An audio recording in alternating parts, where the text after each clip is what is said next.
Ada 5 ya, level kebebasan finansial dan gue yakin kalian di sini banyak yang bahkan belum lewat level pertama. Di video kali ini ya, gue akan bahas gimana caranya, lu bahkan gue kasih tahu nanti step by step-nya lu bisa naik dari level 1 sampai level 5, yaitu level yang terakhir dari financial freedom. Nanti kita akan definisikan setiap level dan cara naik levelnya itu bagaimana. Ini adalah topik yang sebenarnya gue pengen bahas dari dulu. Dan ini adalah perjalanan gue pribadi juga. Karena gue ibaratnya orang yang pernah ya mulai di posisi kalian. Gue pernah mulai berada di titik nol. Ya, gue pernah jualan sedotan di pinggir jalan sampai sekarang punya aset triliunan. Jadi gue tahu jelas gimana cara naik levelnya dan apa aja yang lo ekspektasikan di setiap level. Level yang pertama ini kita sebutnya survival. Ya, survival ini kalian bertahan hidup.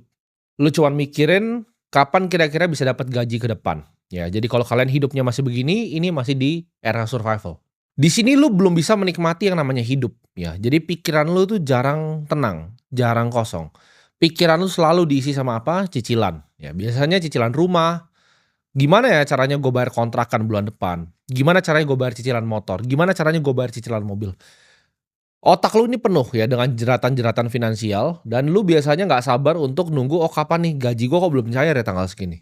Dan banyak yang keliru, banyak yang kira survival ini soal masalah gaji. Gua tahu persis gitu, ada orang yang bahkan punya gaji 50 juta aja dia masih di survival. Kenapa? Karena dia ketika gajinya 50 juta, cicilan rumahnya itu 35 juta gitu, 10 juta cicil mobil, sisa tinggal 5 juta.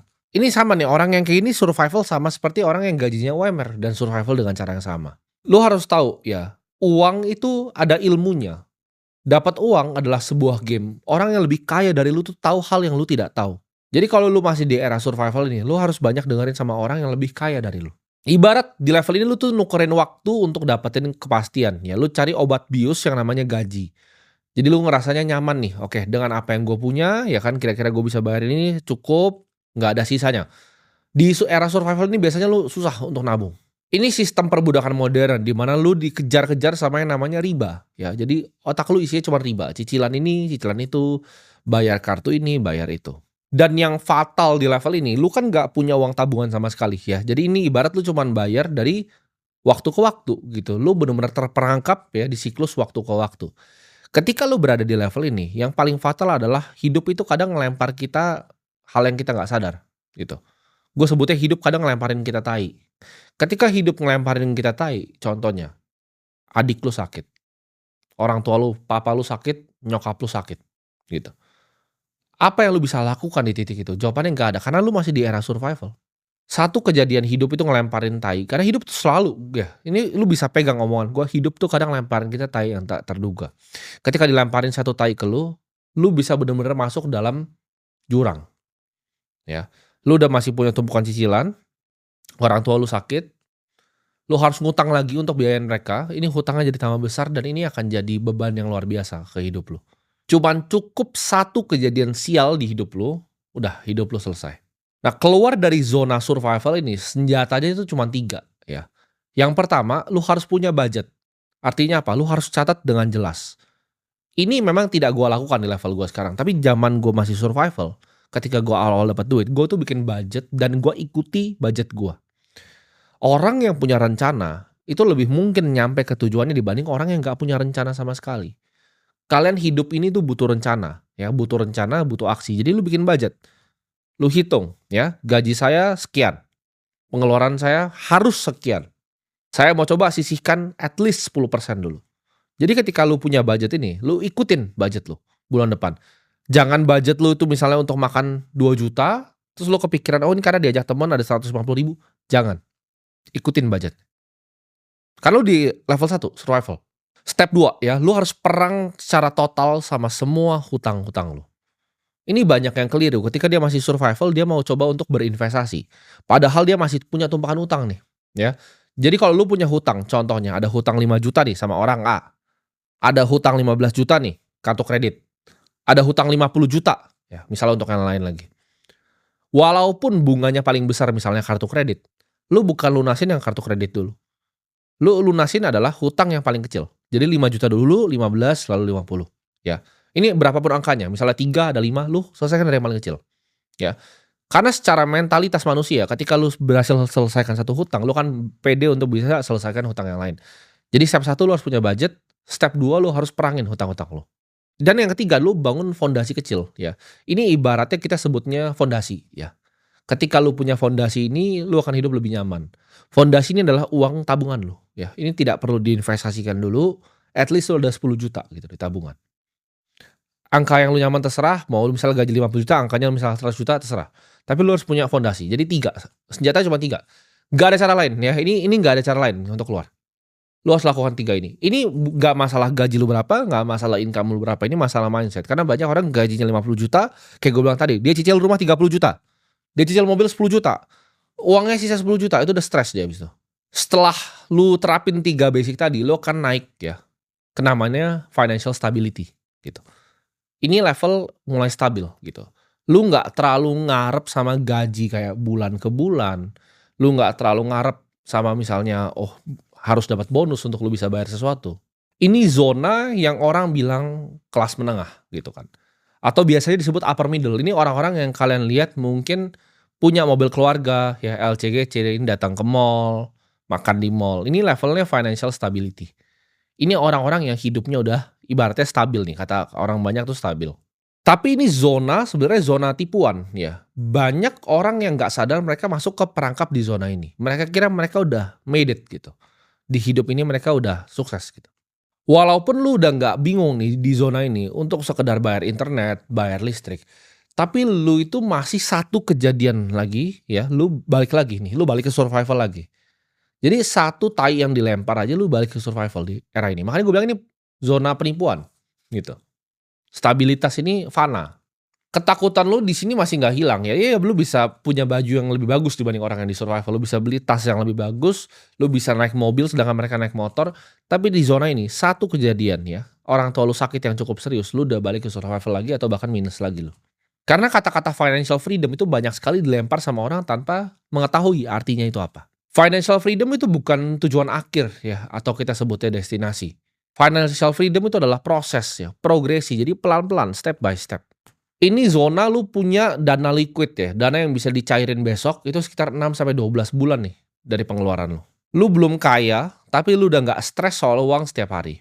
Apa yang lu harus lakukan ya kan, untuk dari stabilitas nih ke level selanjutnya, yaitu gue sebutnya independence. Independence gue akan kategorin ini ya, individual yang punya aset di atas 15 miliar rupiah. Ya. Ini baru independence nih. Jadi ini baru level 3 gitu. Buat yang mikir, oh itu besar sekali gitu. Angkanya datang dari mana? Simple, itu adalah high net worth individual ya. 1 juta dolar walaupun sekarang 16 sekian miliar gue tahu. Cuman gue akan pakai biar gampang 15 miliar. Dengan 15 miliar ya, lu tarik 4% dari itu, lu bisa hidup 60 juta rupiah per bulan. Sampai selamanya, sampai kiamat. Itu nggak akan pernah habis karena lu bisa taruh di aset yang berbunga 7% lalu lu tarik 4%. Ini menurut gua, ini financial independence. Ini adalah level yang lu biasanya melihat orang punya rumah yang lumayan oke ya. Biasanya mereka mulai nyaman ya kan, mobilnya udah mulai Alphard, mungkin BMW seri 3. Ini di level financial independence. Gitu. Gimana cara dari lu financial stability ke financial independence? Senjatanya apa aja? Lu harus punya mindset yang berubah ya. Di sini lu harus menjadi seorang investor. Artinya apa? Mindset lu bukan lagi menabung, tapi mindset lu adalah compounder. Bagaimana caranya saya bisa compound uang saya? Nah, ini senjata yang gue pakai pribadi nih. Ketika gue dari stability ya, waktu itu umur belasan, mungkin 17-an, ke independence. Strategi yang gue pakai adalah ini, simple ya. Jadi gue ubah mindsetnya ke compounder. Semua uang yang gue dapatkan itu harus gue compound untuk mendapatkan 15% ke atas. Di sini harus agresif gitu. Ini momen dimana lu ngubah struktur aset jadi agresif. Artinya apa? Lu harus cari beberapa aset kelas yang lu paham betul ya, 3 mungkin ya. 1, 2, 3 cukup. Yang kira-kira returnnya, CAGR-nya, compound annual growth rate-nya itu di atas 15%. Contohnya, 1 Bitcoin, 2 misalnya Nasdaq, 3 misalnya emerging market index, atau misalnya Indonesia lu punya saham BCA. Jadi lu udah harus belajar tentang capital market ya, ketika lu mau naik dari stability ke financial independence. Lu dari sebelum punya 15M ke 15M itu harus pakai cara ini.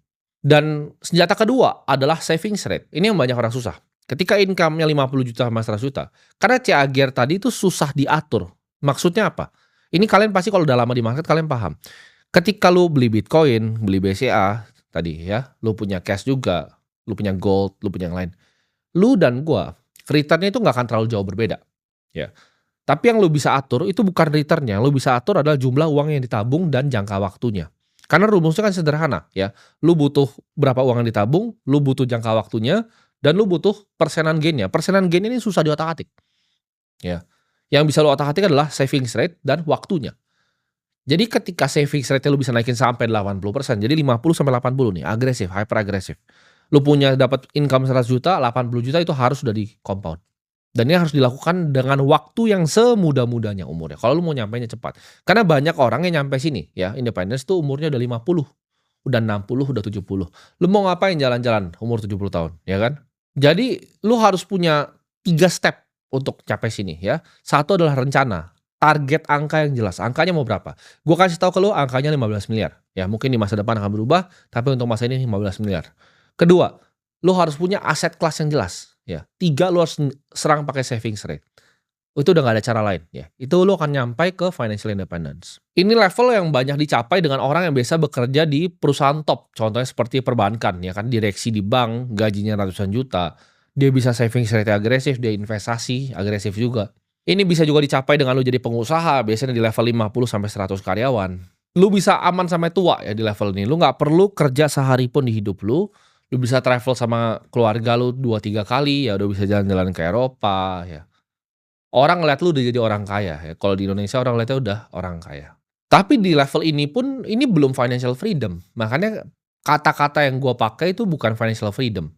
Tapi financial independence. Lu merdeka ya, secara finansial lu bebas gitu. Di Indonesia ada sekitar mungkin datanya terakhir gua lihat, ini gua mungkin salah gitu. Terakhir gua ingat itu 180.000 ya kan. Nah, ini mungkin datanya terakhir gua ingat ini udah lama ya, sekitar 2 tahun lalu ya, angkanya ada 180.000 orang yang dilabeli oleh bank itu high net worth individual. Jadi HNWI, aset di atas 15 miliar plus, liquid ya, itu mungkin sekitar ada 180.000 orang di negara ini yang terdiri dari berapa? 283 juta penduduk ya. Jadi kalau kita hitung cepat sekitar 0,06% ya dari warga Indonesia itu nyampe sini. Itu sangat sedikit. Mungkin yang nonton ini nggak ada yang itu kurang dari 1% ya. Jadi yang nonton ini mungkin hampir semuanya 99% kalian nggak capai nih. Makanya namanya independence, merdeka. Ini 99% yang nonton ini nggak akan nyampe. Cuman kalau lu dengerin kata-kata gue tadi dari level 1 naik ke 2, naik ke 3. Memang nggak cepat. Gue nggak pernah ngajarin lu untuk kaya cepat, tapi itu butuh proses yang panjang untuk lu bisa jadi kaya. Baru ketika lu bisa ya untuk nyampe level di independence ini, lu bisa melangkah next-nya. Nah, next-nya ini level 4 itu akhirnya namanya financial freedom. Tapi apa itu financial freedom? Financial freedom itu menurut gua kebebasan akan waktu, kebebasan akan lokasi. Di level 3 tadi itu banyak misalnya kerja di top consulting firm ya. Misalnya kerja di McKinsey atau di BCG, tapi di telepon klien dia langsung siap gitu kan. Atau misalnya dia direksi gitu kan, disuruh BOD meeting siap datang. Atau dia mungkin pengusaha ya, punya 50 karyawan, di telepon supplier juga siap gitu. Jadi gue sebutnya ini bahasa teman-teman gue ya, bisa disummon gitu, bisa dipanggil orangnya. Independence itu merdeka secara keuangan, tapi nggak merdeka secara hidup. Nah, financial freedom itu merdeka secara hidup, gitu. Di level financial freedom, ini nggak ada yang bisa nge-summon lo. Hidup lu tuh udah bener-bener punya lo. Ya. Gue pribadi pun jarang ngeliat orang di level financial freedom tuh di hidup gue tuh jarang. Mungkin yang gue kenal dekat ya, yang gue kenal dekat tuh nggak nyampe 15 orang gitu. Yang nyampe di level financial freedom ini. Karena ada orang yang punya uangnya banyak, misalnya 80 miliar, tapi ketika ditelepon dia siap gitu, dia berangkat. Itu belum freedom. Itu masih independence, masih merdeka. Di level ini lu bisa tiba-tiba muncul ya, pakai private jet lu tiba-tiba muncul di Swiss, pegunungan Swiss. Lu bisa misalnya lu dari Swiss lu males dingin, lu mau ke tempat yang panas, lu mau yang lebih tropis, lu bisa naik pakai Gulfstream langsung mendarat di Maldives. Ini level financial freedom gitu. Independence tadi nggak bisa gitu. Dia nggak bisa spending 1 miliar sekali terbang. Uangnya habis. Untuk bisa masuk ke tahap ini, ya, itu dibutuhkan menurut gua 150 miliar liquid. Nah, ini buat lu semua di sini mungkin nggak akan ada yang pernah nyampe, gitu. Ya, mungkin nonton ini kita 30 tahun ke depan ada 10, mungkin 15 orang. Tapi kebanyakan dari lu nggak akan pernah nyampe level ini. Ini adalah Dimana orang udah minta untuk waktu lu. Hidup lu tuh udah jadi kayak seni ya. Gue achieve ini mungkin sekitar gue umur 22 tahun ya. Dimana gue udah bener-bener bebas, gue suka kemana pun yang gue mau, gue bisa lakukan apapun yang gue mau. Nah di level financial freedom ini, kehidupan lu tuh udah nggak beda sama triliuner. Ini gue ngomong dari yang waktu itu udah pernah di level ini dan di level sekarang. Itu nggak ada bedanya. Jadi secara lifestyle gue udah bisa makan di restoran yang sama, gue udah bisa makan di tempat yang sama, gue udah bisa beli mobil apapun yang gue mau gitu. Ya mungkin waktu itu belum bisa beli Sena sih gitu. Cuman beberapa mobil ya gue udah bisa beli lah. Jadi sama triliuner tuh lifestyle-nya udah beda tipis ya. Ini adalah level yang gue sebutnya surga. Level 4 ini ya, financial freedom ini surga. Karena lu bebas di sini, lu bisa ngapain aja ya. Lu bisa lakuin apa yang lu mau, lu nggak usah tunduk sama siapapun, dan uang lu tuh nggak bisa habis lagi. Lu bisa hidup dari bunga gitu. 100 miliar aja ya, lu taruh di saham BCA, lu dapat dividen 4%. Itu per bulan lu dapat berapa ratus juta gitu. Ya itu lu udah bener-bener suka-suka deh hidup. Lu bisa hilang dan nggak pernah balik lagi gitu ke masyarakat. Lu bisa bener-bener menghilang. Lu bisa di Swiss, bisa dimanapun yang lu mau. Lu bisa hilang gitu. Dan orang itu ketika nyampe di level sini akan ketemu dilema yang waktu itu gue temukan gitu. Di saat ini gue waktu mikir, ini kan gue ada posisi untuk gue bisa hilang. Mending gue hilang atau enggak gitu. Itu dilemanya. Ini sama pasti dilema yang dilalui oleh Elon Musk gitu kan.